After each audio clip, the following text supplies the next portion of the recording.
આજે કાર્યક્રમનું આયોજન કરવામાં આવ્યું હતું.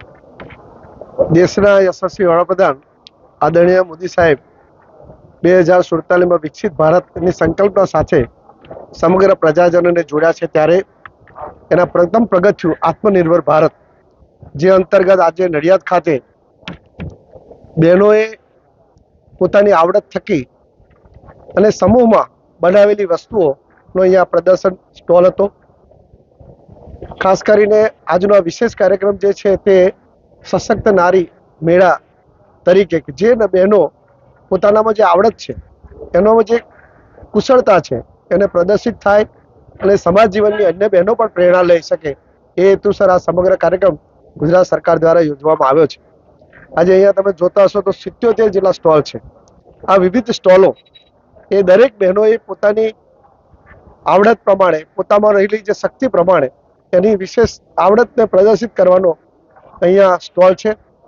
ખાસ કરીને પ્રાકૃતિક ખેતીને પણ પ્રોત્સાહન મળે, એટલે બહેનો ઉત્સાહથી પોતાના ખેતરમાં પ્રાકૃતિક જે ખેતી કરે છે અને એના ફળથી મોડી ને શાકભાજી પણ પ્રદર્શિત કર્યા છે, એ પણ એક સમાજ જીવનને પ્રેરણા આપે છે. ટૂંકમાં આખો બધો જ આ કાર્યક્રમ એ નારી શક્તિને સશક્તિકરણ કરવાનો કાર્યક્રમ છે અને ગુજરાત સરકારે પણ એને ખૂબ બળ મળે એ દિશામાં કામ કર્યું છે અને સમગ્ર ગુજરાતમાં આ મેળા થકી નારી શક્તિની કાર્યક્ષમતામાં વધારો થાય એનો સંદેશો આપવાનો મહત્વનો કાર્યક્રમ રહ્યો છે.